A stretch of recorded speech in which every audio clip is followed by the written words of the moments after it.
Hello, my name is Robbie Cavello, as you can see right there, and today we are going to be graphing the sketch of a curve by hand. So the function that we're going to be graphing in this video is x squared divided by x squared plus 3.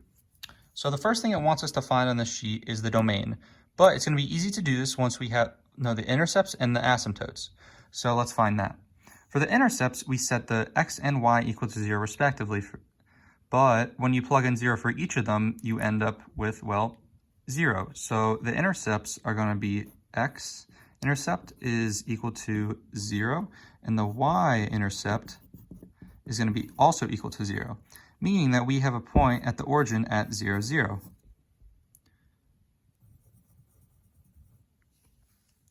Now, for the asymptotes, we have to do two things. We have to find the vertical and horizontal asymptote.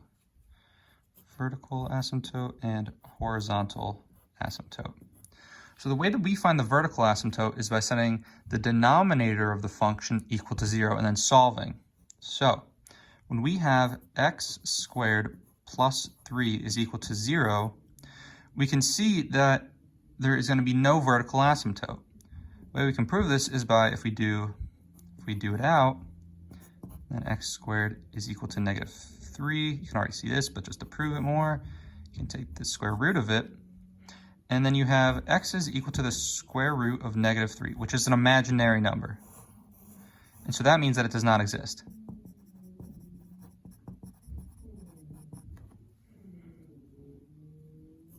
So not available.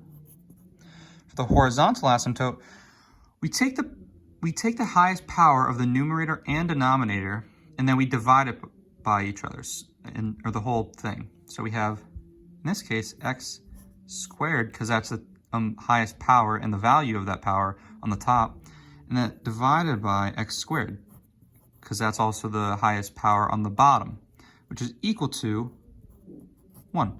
So we have a horizontal asymptote at 1. So if we do, let's say this is 1, then we have a horizontal asymptote all across this line right here.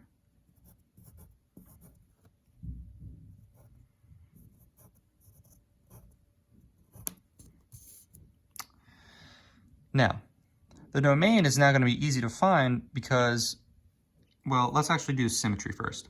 So because it's x squared on the top and bottom, we can determine that it's an even function because f of x, or f of negative x, is going to be equal to f of x. Because when you square something, a negative, it's going to become positive. So it's going to be an even function. So that helps us with a domain. Because we know that there's no vertical asymptote, meaning that it's going to be splitting it, and we know that there's just a horizontal asymptote at 1, we know that the domain is going to be from negative infinity to positive infinity. It goes from negative infinity to positive infinity. And we also know this because this is a parabola. It's a different parabola, but it's nonetheless a parabola where when we have y equals x squared, it's going to look like this. So we know it's going to be, and that is from negative infinity to positive infinity, and this is just a modified parabola.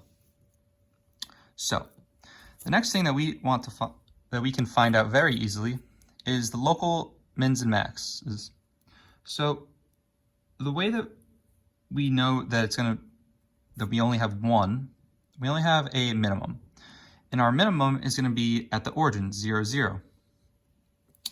The reason for this is because we know that we don't have anything in the negatives.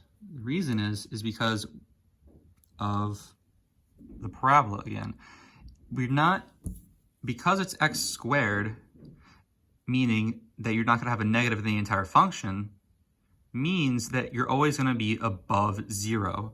So our local minimum, or well, absolute minimum, absolute min is equal to 0, 0. is right there. So that's our lowest point on the graph. Now, the way that we find intervals and concavity is we have to take the derivative of y. So the derivative of x squared, so y prime is equal to, oh yeah, so we have to use the division rule. So it's not just going to be 2x divided by 2x. It's going to be 2x, because that's a derivative of, this is the function. It's f of x divided by g of x is equal to f prime of x times g of x minus, sorry, it's gonna be messy, minus f of x times g prime of x, all divided by gx squared. So once we know this, we can simply solve. So we have 2x times the denominator g of x, which is x squared plus 3, minus x squared times 2x, divided all by x squared plus 3 squared. So what we get here is y prime equals 2x squared, now cubed, sorry, plus 6x minus 2x to the third, all divided by x to the fourth plus 6x squared plus 9. And once you simplify this all down, this equals 6x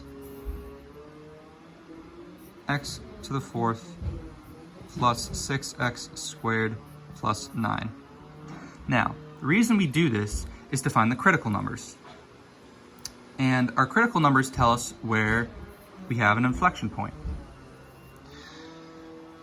And that's useful because then we can know when it is increasing and decreasing, and concavity. What this tells us is that we only have one critical point, and that critical point is at 0.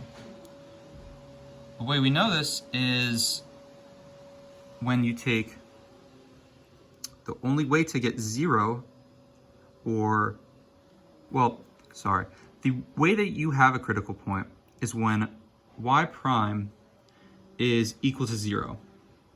And the only way to do this is when you have the top equal to, when you have x equal to 0.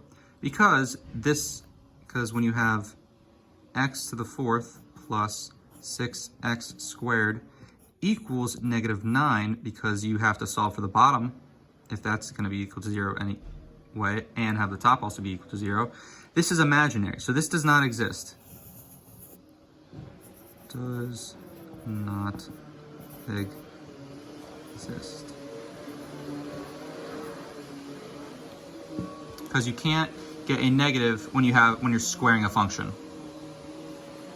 So we know that we have a critical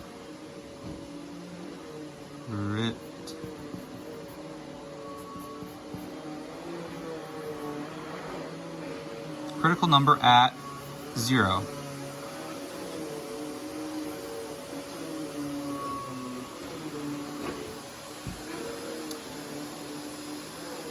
So we only have an inflection point at 0, 0. And that's our also minimum, which is good to know.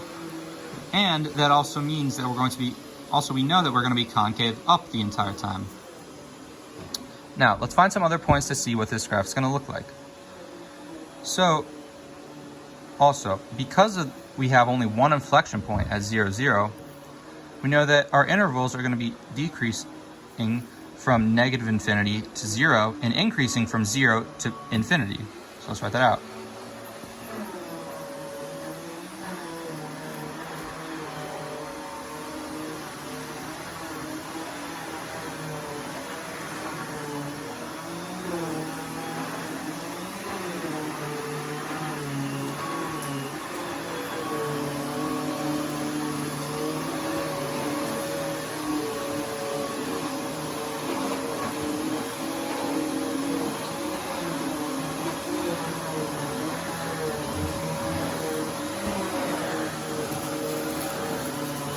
So let's do this in limit notation. The limit notation for this is, so limit notation will be, it's going to be lim of our function, x squared divided by x squared plus 3, when x is approaching 0 is going to be equal to 0. And the limit of x squared divided by x squared plus 3 when x is approaching infinity is going to equal infinity. The reason we know this is because when you take the derivative of this and you plug it in, it's still going to equal infinity because, well, you see here. And the same goes for negative infinity.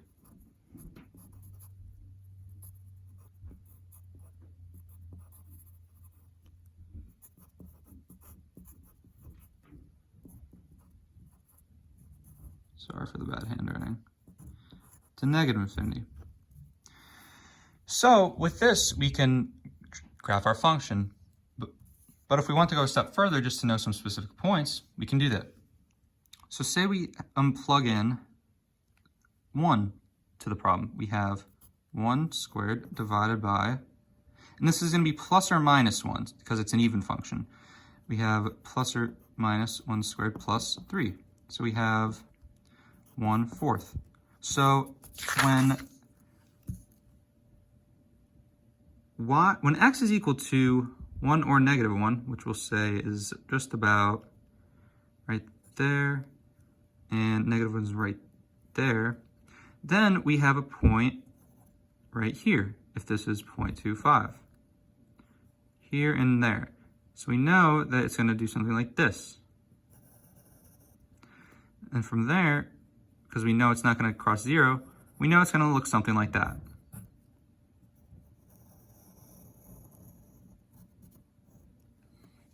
And there you have the function. And this is how you graph a function in calculus by hand.